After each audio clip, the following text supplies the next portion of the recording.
But with that being said, we've got a special wake-up call today. We're going to bring it back to our essence, our foundation, what this company is built on, which is fitness and nutrition and peer support, and ultimately result. And the gentleman that we have today is a product of the product. I have known him since we opened the UK a year and a half, and even during the time that I've known of him and him personally, meeting him several times, I've seen a transformation in him. So it's my pleasure to welcome to the UK National Wake Up Call, Mr. Chris Pandolfo. Chris. Hey, it's good to see you, Arno. It's great to have you here, and happy bank holiday, and great to have you on this National Wake Up Call. And it's a genuine pleasure to see your big smiling face again, and yeah, just get a chance to speak to everyone. It's a genuine pleasure and honor. Absolutely. So let's jump in before we get into the call. For those that don't know of Chris, why don't we go into your story, how you got started, a bit of background on who Chris Pandolfo is would be great for our listeners and viewers to get. Well, back when I started my journey, I was very, very sick, very, very obese, and just a very deeply unhappy person. Lots of self-loathing going on, even to the point of being suicidal. I used to be a bodyguard. I used to have a bodyguard license, used to work a little bit in the movies, but as time had gone on, I'd progressively come away from that and ended up working on like film sets at night, doing 100-hour night shifts, very, very isolated. I barely saw my wife or my two daughters, and it just wasn't a good state of affairs, you know. But I had what I would say like a night of realization. I was on my laptop and I caught my reflection, and I looked as sad and as bitter and angry and just all the negative emotions you could imagine as my mother did the last time I saw her alive. I was 12 years old and she was 33, and she basically died from obesity-related sickness. And to see my reflection like that, to recognize the pain and the torment, it was a penny a drop, because I was working so hard to provide for my family. But I thought, if I don't love them better, if I don't love myself better, then all of this works for nothing. And I didn't want them to grow up missing out on what I missed out on. I felt ashamed, but in that moment, I decided to turn around. So that is basically like how I started my journey. Sorry, I feel a bit like just retelling it. It all comes up again, and yeah, it was a real moment. For sure. And the thing with transformations, it's not something that happens. For some, it doesn't happen right away, like the way he did. To me, it feels like it was a buildup of moments that then culminated into this moment where you said, "I've got to do something about it." And so, very much so. When you're staring at a mountain like that, when you're staring at such a tough challenge ahead of you, what kind of mindset did you have? What kind of changes did you put in? What's the evolution after that decision was taken? Well, it's interesting actually, because it was a bit of a night of an epiphany, really, because it was that night that I saw the Facebook advert for UK launch of my coach, you know. So I sent an email to him which basically said, I'm fat, I'm sick, I'm dying, and I need your help. So I did. This was in the one shift, the one evening. So that's how that started. And I think it was the night after I got a link to start Code of Force. Now, it's embarrassing really, but I couldn't even do like a modifier of a modifier of a modifier. So I thought, well, we'll do what you can do. If that's like the most un-sit-up looking sit-up you've ever imagined, then do that. It was a case of any kind of movement, any kind of step more than I had been doing. Like I realized, well, this is my version of 100% in this instance. Like this is how I've got to start. So I had to kind of be kind to myself a little bit, and just move. I was doing the workouts in my way, but it was just step by step, moment by moment. Oh, that's what I did. Sorry, it just came to me then. It was decision by decision initially. I say to people that I looked at food and audibly out loud said, Chris, do you love this cake more than your family? Do you love this pizza more than your family? And after a month or two of that, like those kind of decisions, those kind of moments, they spaced out, they became less frequent. So that's how I started. That is something. And motivation comes in many different forms, and sometimes you've got to find something that is negative to drive you. It's not always the prospect of gaining something good. It's sort of the fear of loss that you went with, Yeah. your family, and sort of evoking those memories of 12-year-old Chris thinking about his young mom. And sometimes you've got to dig a little bit deeper in order to do that. Now, the rest is history, as they say. You've been able to completely turn your health and fitness around. You're a model to a lot of people that follow you. Is that sort of how that evolved into you deciding to pay it forward and become a coach? Tell us about sort of that transition and how you went about it. Sure. Well, my life before I started coaching was all me. What can I do? How do I feel? What wrongs have been put towards me? It was all very self-centered, very self-absorbed. So I realized that, well, if I'm gonna change my life, I've got to change that attitude, which means I've got to look outwards towards. I can't just be take. I've got to look to sow out. So I'm very big now on the sowing and reaping principles. So rather than focus on my own journey, I realized it was important to help people on their journey too. So, if I sow into you, you sow into me, we all sow into each other.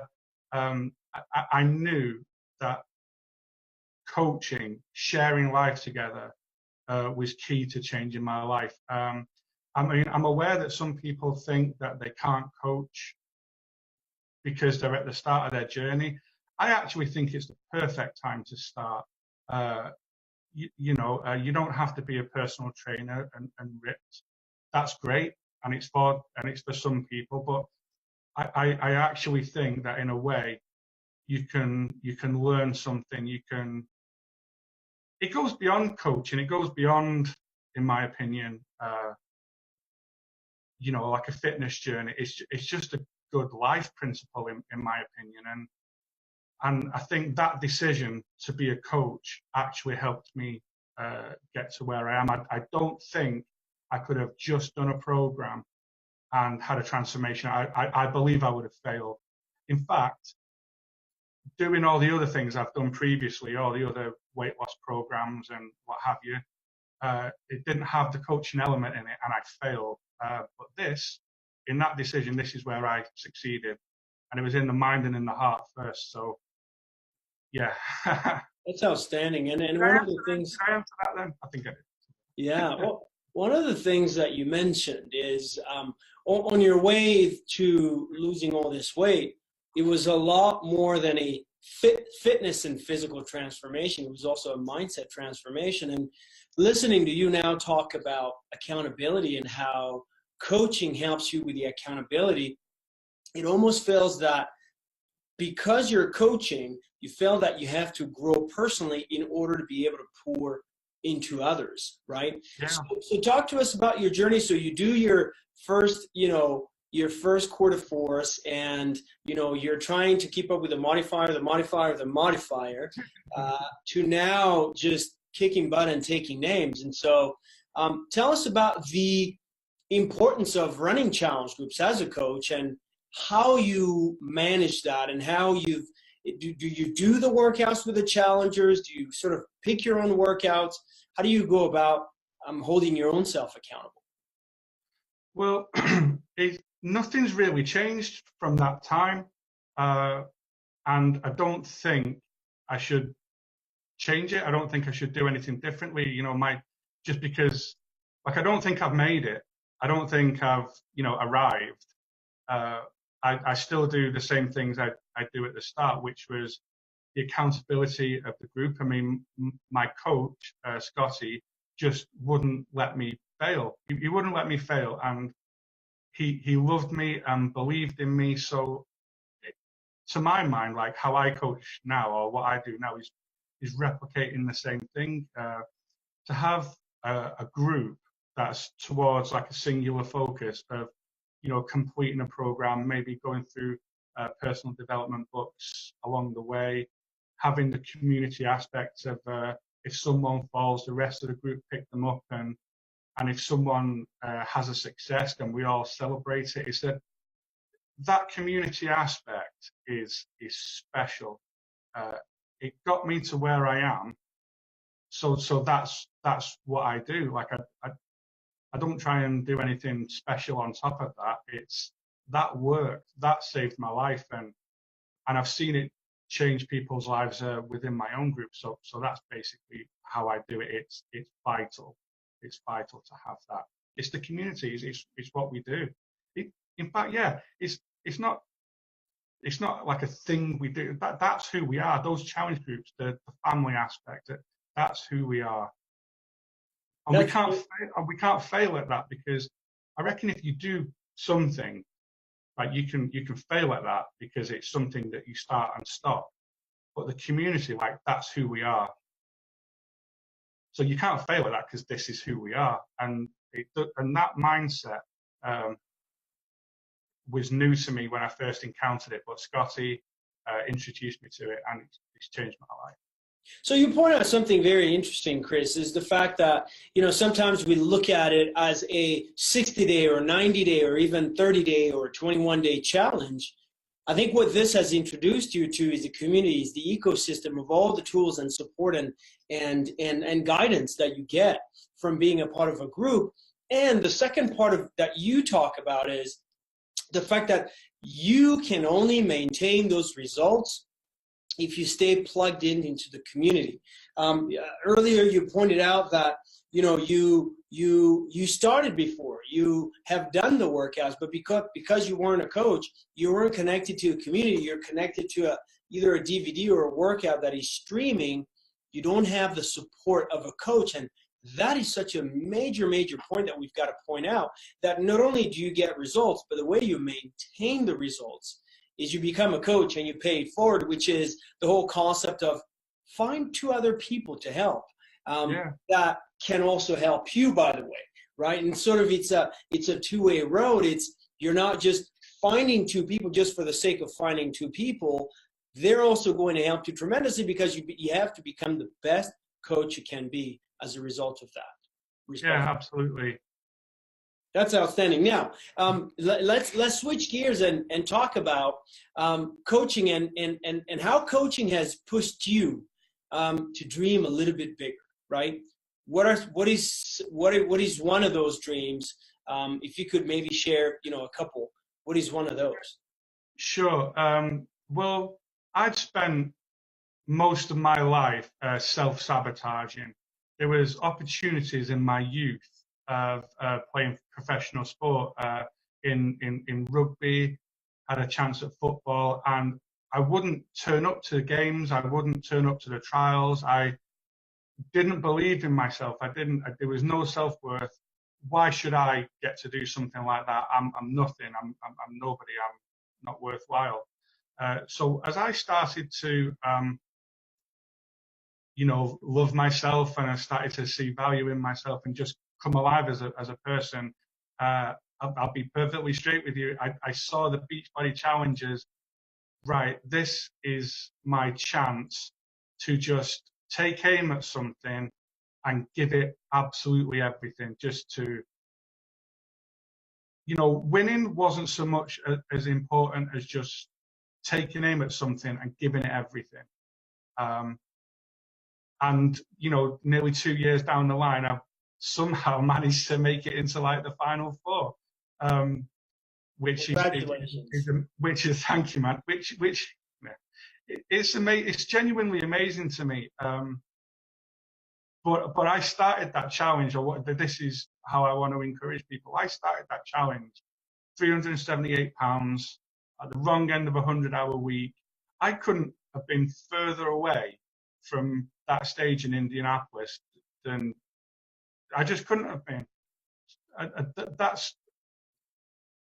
I want to win the challenge, don't get me wrong, but just being there, like, my life extends beyond the challenge, beyond Indianapolis. I want to show people that if the worst of the worst can go from where I was to that, then anyone can, like, dare to believe in something. I mean, I know it sounds a little bit cliche, but if I can have that journey, then I don't think anyone can genuinely exclude themselves.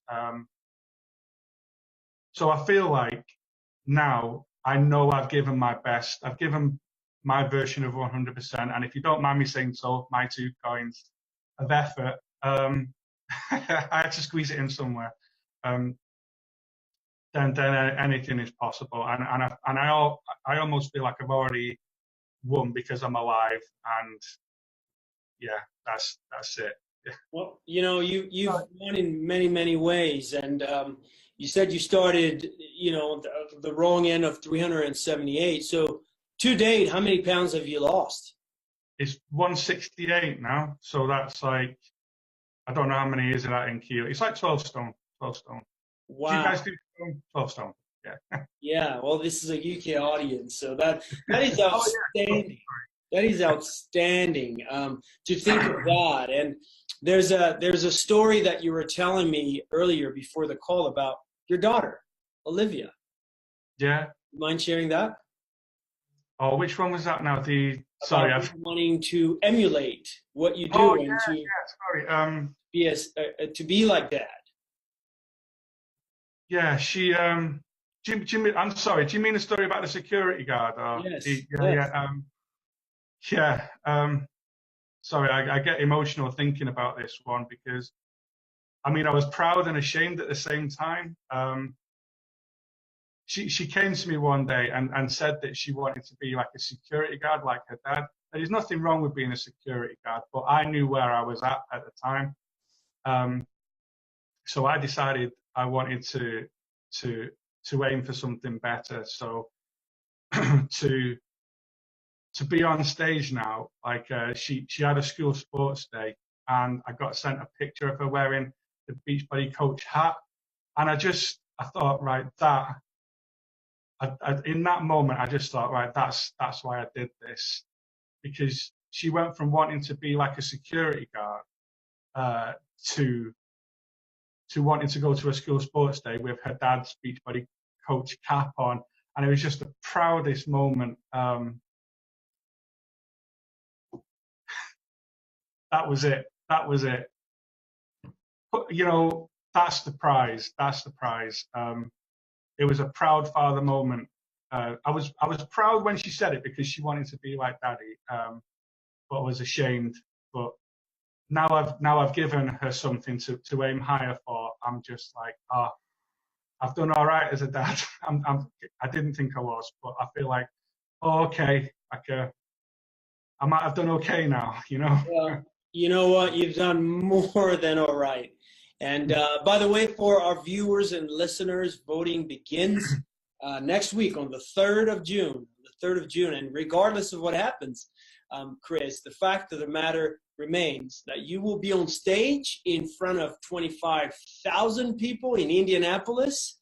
The last day of Summit at Celebration, and that is my favorite part of Summit, and I cannot way to cheer everybody, but specifically you on, Chris. What does that mean to you? What does that even feel like to you? It feels amazing. Like I can't even put it into words. It seems surreal. Like now, I feel like I'm talking about someone else. Like I know I'm going to be on this stage, but I still feel like I'm talking about someone else's journey because, I mean, the reality is, you know, I work, I coach, I work out, and so I don't usually step on stage in front of 25,000 people. It's not like, oh, when I finish this call, I'm just going to step outside to the 25,000 people waiting outside my house. It's not usually the case. So it's going to be amazing. And honestly, as well, like these four guys, I should say, you know, we've all had amazing journeys to get there, to get to the final four. So I'm genuinely happy, like, just to say, like, vote for whoever moves you, because it's not about any one of us. It's not about me wanting to win or anything like that. It's these 4 guys and 8 people all together that have had amazing journeys. Vote for whoever moves you. If it moves you to action, vote for that person. Like, that's what this family and community is about. Vote for whoever moves you, and just share everyone's journey, because one person sharing their journey with me saved my life. So think about what we could all do if we just all share and go with with what's on our hearts. We can see some amazing things happening like the next year, and that's from the heart. That's what I want to see.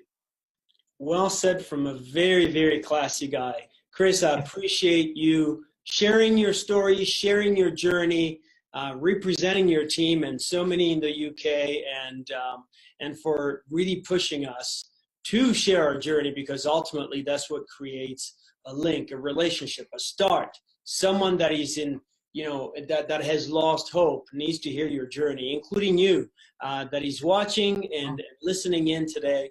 I hope that you continue sharing your journey, because there's a lot out there that could use that hope. So, Chris, it's been awesome having you on the UK National Wake Up Call. And an honor. Thank you so much for joining us. And thank you, everyone. This has been your UK National Wake Up Call. I hope you have a tremendous week, and we will talk to you again next month. Take care, everyone. Bye-bye.